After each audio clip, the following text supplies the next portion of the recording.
আপনি রক কাটা লিখে গুগলে সার্চ করবেন, দেখবেন সব ক্রাইমে আমি ছাত্রলীগের নামে। আপনি জাস্ট সার্চ করবেন, শিবিরের নামে কোনো ডকুমেন্ট, কোনো কিছু পাবেন না। হলে ছিলাম, সে হল ডিবেটিং ক্লাবের সভাপতি ছিলাম। আমি যে ডিপার্টমেন্টে ছিলাম, সেই ডিপার্টমেন্টের ডিবেটিং ক্লাবের সেক্রেটারিও। ডিবেটিং ক্লাবের যত স্বতঃস্ফূর্ত আয়োজন, কোথাও আমি আয়োজক হিসেবে ছিলাম, কোথাও ডেলিগেট হিসেবে ছিলাম। আমি পুরস্কার পার্টিসিপেন্ট হিসেবে যে আমি বসা, পাশে দুজন ছাত্রলীগের নেতা বসা, একটা ইফতার প্রোগ্রাম। আমি নিজে সেই জসীমউদ্দিন হল ডিবেটিং ক্লাবের সভাপতি ছিলাম, আমি এটার হোস্ট ছিলাম। আর আমার হল ডিবেটিং ক্লাবের সাবেক একজন সভাপতি রাকিব সিরাজি, সেই ছাত্রলীগের নেতা ছিলেন, তিনি দাওয়াত পেয়েছেন ক্লাবের সাবেক হিসাবে। আবার তানভীর হাসান সৈকত, তিনি দাওয়াত পেয়েছেন, সে হচ্ছে আমার হলেই থাকতেন এবং ছাত্রলীগে তখন খুঁজতেন। দাওয়াত পাওয়া আমার আয়োজনে, ডিবেটিং ক্লাবের আয়োজন, তখন ফুল ছবি দেখলে দেখবেন, ফুল ছবিতে এখানে আরও অনেকে ছিলেন বিভিন্ন পার্টি। আবার আরেকটা ছবি দেখবেন আমি পুরস্কার নিচ্ছি সাবেক পররাষ্ট্রমন্ত্রীর কাছ থেকে, সেটাও ডিবেটিং ক্লাবের।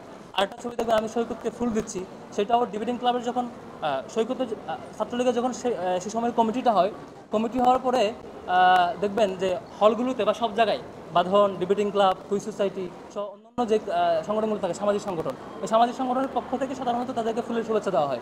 এটা খুবই স্বাভাবিক। আপনি পাবেন গ্রুপ ছবির অ্যানালাইসিস করে, মানে আমার গ্রুপ ছবিতে, ফুল দেওয়ার গ্রুপ ছবিতে বাকি যারা ছিলেন আমার পাশে, তাদেরকে জিজ্ঞেস করবেন যে ছবিটা কিসের, তারাই রিপ্লাই দিবে যে আমরা কবি জসীমউদ্দিন হল ডিবেটিং ক্লাবের পক্ষ থেকে গিয়েছিলাম, পক্ষ থেকে এটা সৌজন্য সাক্ষাৎ ছিল। আশা করি ছবির উত্তর পেয়েছেন। টোটাল মুভমেন্ট নিয়ে অনেকগুলো কোয়েশ্চেন আসবে, আমি এক লাইনে যদি উত্তর দিই। এখানে এই আন্দোলনটা ছিল সাধারণ ছাত্রদের যেমন, এখানে সকল সংগঠনের নেতা এবং কর্মীরা যার দল এবং মতের পরিচয় ভুলে গিয়ে যার যার সামর্থ্য অনুযায়ী এখানে এঙ্গেজ হয়েছে। ছাত্র শিবিরও তার যেটুকু রিসোর্স আছে, সক্ষমতা আছে, তার সক্ষমতা এখানে এঙ্গেজ হয়েছে। কোনটা কার প্ল্যান, কীভাবে না হয়েছে, এগুলো ক্রেডিট নেওয়াটা, এবং আমরা এই স্পিডে থাকতে চাই। এখানে আমি কী করেছি, ওনারা কী করেছে, এই অ্যানালিসিস অন্তত ছাত্র শিবির আমরা যাবো না আর কি। তবে আমরা যা করেছি সেটা আমাদের সাথে যারা সম্পৃক্ত ছিল তারা জানেন। আর পাশাপাশি বাকি সকল সংগঠন, এখানে বাম সংগঠনগুলো, ছাত্রদল সহ অন্যান্য সংগঠনগুলো, একই সাথে যারা কোনো দলের সাথে পরিচয় না এমন বিভিন্ন জেনারেশনের, যেমন যে শিশুটা স্কুলের ছেলেটা মুভমেন্টে নেমেছে, ইংলিশ মিডিয়ামের যে ছেলেটা মুভমেন্টে নেমেছে, যে রিক্সা চালকটা মুভমেন্টে অংশগ্রহণ করেছে, যে নারী এবং শিশুরা বা অন্যান্য গ্রুপ অফ পিপল যারা এঙ্গেজ হয়েছে, তারা কিন্তু দলীয় পরিচয় আসে নাই। এই সময়ও ছাত্র শিবির টোটালি যেখানে সম্ভব ওপেন কার্যক্রম করার চেষ্টা করেছে। এখন প্রশ্ন হলো, কোনো ছাত্র সংগঠনের কেন্দ্রীয় সভাপতিকে 56 দিন রিমান্ডে দেয় আর কেউ কিছু বলে না। কোনো ছাত্র সংগঠনের যখন ছাত্র শিবিরে দেখবেন যে বিভিন্ন শাখার সভাপতি সেক্রেটারিকে গুম করে ফেলে, আপনি বলবেন যে তোমার বড় ভাইকে গুম করে হত্যা করা হয়েছে আর তুমি কেন পরিচয় দিচ্ছ না? এই কোয়েশনটা ভ্যালিড নাকি তোমার বড় ভাইকে কেন হত্যা করা হয়েছে এটা বিচার চাই? এই প্রশ্নটা ভ্যালিড। আপনার আমার আগের জেনারেশন পার 5-7 কমিটিকে দিনের পর দিন ক্রস ফায়ার করে হত্যা করা হবে, আর পরের কোনো ছোটো ভাই সে যখন পরিচয় এই হত্যার ভয়ে পেশ করতে পারবে না, তখন তাকে কোয়েশ্চেন করবেন যে আপনারা গোপন ছিলেন কেন? আমার মনে হয় এটা মজলুম একটা সংগঠনের উপর আরও বেশি জুলুম করা। এটার সাথে আমার মনে হয় এই প্রশ্নটা এভাবে আসে না। দ্বিতীয়ত যেটা, শিবির সন্ধ্যায় বিশ্বজিৎকে হত্যা করেছে, একটা হিন্দু ধর্মের একজন ভাই, তাকেও হত্যা করেছে শুধু শিবির সন্ধ্যায়। এই ধরনের একটা প্রিন্সিপাল কায়েম হয়ে যাওয়ার পরে তার স্টেক হোল্ডার কিছু বলে না, বরং যে তার লাইফকে বাঁচানোর জন্য হয়তো পরিচয় দিতে পারে না, তার ফ্রিকোয়েন্টলি অনেক জেনারেশন নিহত হওয়ার পরে তাকে উল্টা জুলুম করবেন, তাকে কোয়েশ্চেন করবেন। আমার মনে হয় এটা একটা চূড়ান্ত পর্যায়ে মজলুমের উপর আবার নতুন করে জুলুম করা। আশা করবো এই ধরনের জুলুম কেউ করবেন না প্লিজ।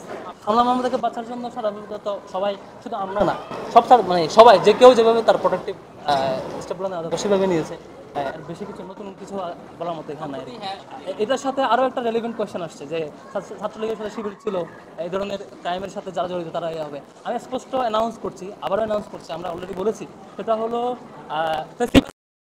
যে ধরনের ঘৃণ্য কার্যক্রমে জড়িত ছিল এবং যত ভিকটিম আছে তারা আইনি প্রক্রিয়া যাবে। আমরা এটা আশা করছি। কোনো ভিকটিম যদি ফেসিবাদী ছাত্রলীগের আচরণের বিরুদ্ধে মামলা করতে গিয়ে আইনি সহায়তা চায়, আমরা ছাত্র শিবির তার সর্বোচ্চ সাপোর্ট দেবো। বিশ্ববিদ্যালয়গুলোতে এটা ডিফাইন করতে পারবেন যে সিট কে পাবে কে পাবে না, এটা ডিফাইন করবে ফল প্রশাসন। এখানে কেউ এনগেজ করতে পারবে না, কোনো শিক্ষার্থীর গায়ে হাত তুলতে পারবে না। হাত তুললেই বিশ্ববিদ্যালয় প্রশাসন এটার বিরুদ্ধে অ্যাকশন নেবে। যে অনেক ছাত্র সংগঠনরা সম্ভবত আগে একমত হয়েছিলেন। রেলিভেন্ট কোয়েশ্চন হচ্ছে, আপনারা হয়তো একটু করে করবেন, সেটা অ্যান্সার করে দিই।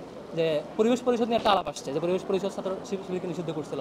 দেখেন, বিশ্ববিদ্যালয়ের অধ্যাদেশ অনুযায়ী, যে অধ্যাদেশ ইউনিভার্সিটি চলে, কাউকে হ্যাঁ বলো অথবা না বলো অথরিটি তিনটা।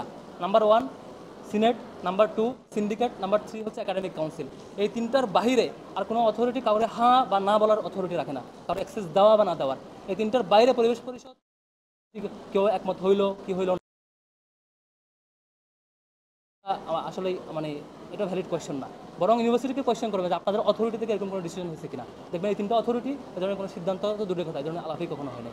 আর ছাত্র শিবির যেখানে নিয়মতান্ত্রিক রাজনীতির সাথে সম্পৃক্ত এবং নিয়মতান্ত্রিক রাজনীতি করে, সেখানে এই প্রশ্ন কখনো আসবে না আর কি। আপনি রক কাটা লিখে গুগলে সার্চ করবেন, দেখবেন সব ক্রাইম পাবেন ছাত্রলীগের নামে। আপনি জাস্ট সার্চ করবেন, শিবিরের নামে কোনো ডকুমেন্ট, কোনো কিছু পাবেন না। খুবই স্বাভাবিক। ফেসিবাদ দীর্ঘদিন ধরে যখন একটা রিপিটেডলি এস্টাবলিশ করতে চাইবে, সেখানে আপনি কথা বললে আপনারা ট্যাগ দিয়ে মারা ফেলবে।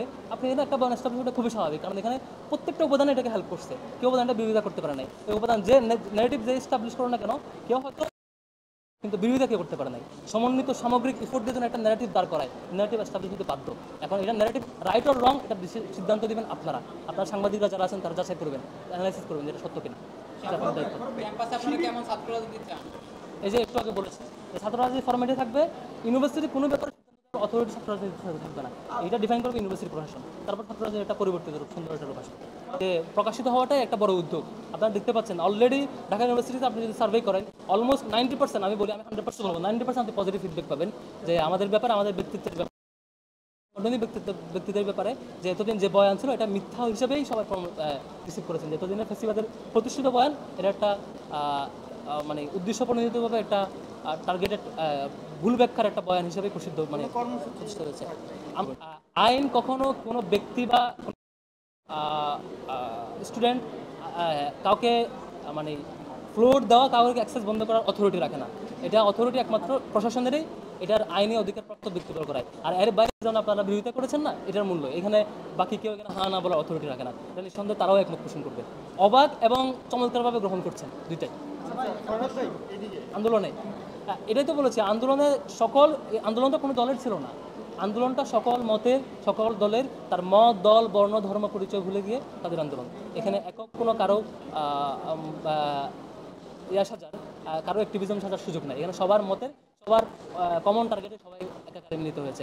আন্দোলনটা ছিল কোটা আন্দোলনের পরবর্তী অনেকে যখন শহীদ হয়েছে, তারপর এটা সরাসরি পরবর্তীতে এটার ওই শহীদদের এই রক্তের বদলা নেওয়ার বিচার চেয়ে আন্দোলন। তাও যখন বিচার চাওয়া হয় না, এক পর্যায়ে এক দফা আন্দোলন চলে যায় আর কি।